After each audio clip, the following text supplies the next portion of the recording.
All right, Nikki Hiltz got the flag all around you. I mean, what are the initial feelings? Shock. I mean, I woke up this morning like with a gnarly sore throat, and I was like, fuck, but I literally slept all day long, and I woke up and it feels like the morning right now. And I talked to Mike about a race plan, and he's like, I think we might have to play a little bit more conservative today. Just you're used to having 3 gears, and it's just, he's like, I think it's just you're gonna have one bullet, so use it wisely. And I used it that last 100, and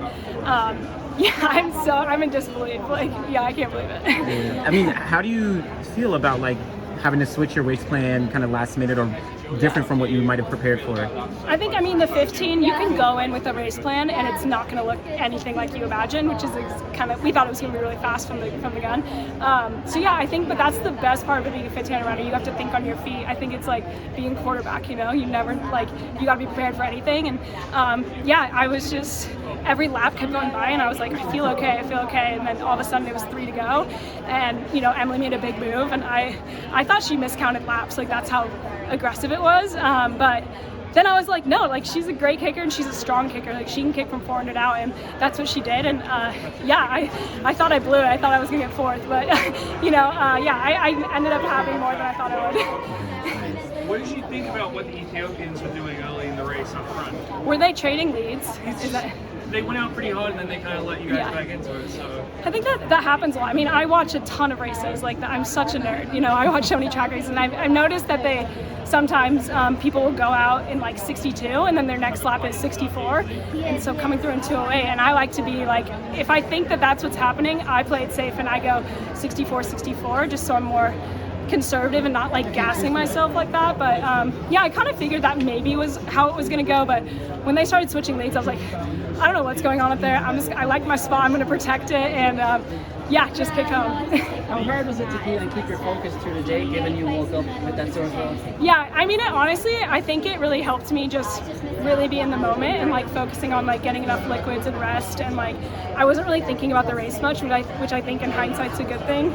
I think I trust my instincts, and I have really good instincts, so I don't need to overanalyze or focus. I can just be in the moment and be really present, and that's what I've been practicing. I meditate a ton, and I feel like that's a huge part of meditation. It's just all we have is the moment that we're in, and so it was a long day, but really just slept a lot of it.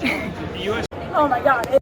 I think we made a statement in the middle distances, and I think it's awesome. I think, we watched that men's 15 in the call room, and I was like, that was awesome. What an epic podium. And so Emily and I were like, all right, our turn, and we executed. I think we're in a great place. I think the U.S. really leans into teams and teamwork and doing it together, and that's what I'm a part of, and family's a part of, and both those guys. We're in it together. It's awesome. Where does this race fit in terms of the overall goal, right? Coming off of last year, going into this year, how does this performance kind of fit in with that? It's a new year calendar-wise, but Doha. Budapest wasn't that long ago. Doha was long ago.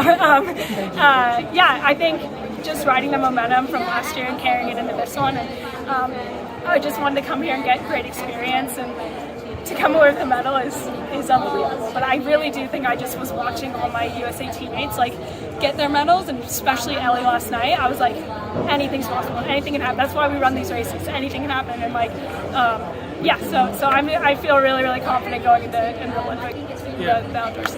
Before all those medals, coming into the meet on the plane to Glasgow, what were you thinking? Were you thinking a medal was realistic? Yeah, I thought, I did. I was manifesting bronze. I thought I could snag one. I just know how good my last 200 is. Thanks, you too. And I trusted my kick, and I think a good part too is I'm coming in as an underdog. That's always nice to not have the pressure of oh, you're a medalist. I don't know. So I think I knew anything's possible. And, I surprised myself a lot. So Why only bronze? Or you manifesting? I think sometimes I'm to a fault realistic, and I think look at our PRs, right? My PR is 359. I barely have broken 4, and just the way that those girls have been running this season, I don't know, but now I think my eyes are on bigger medals.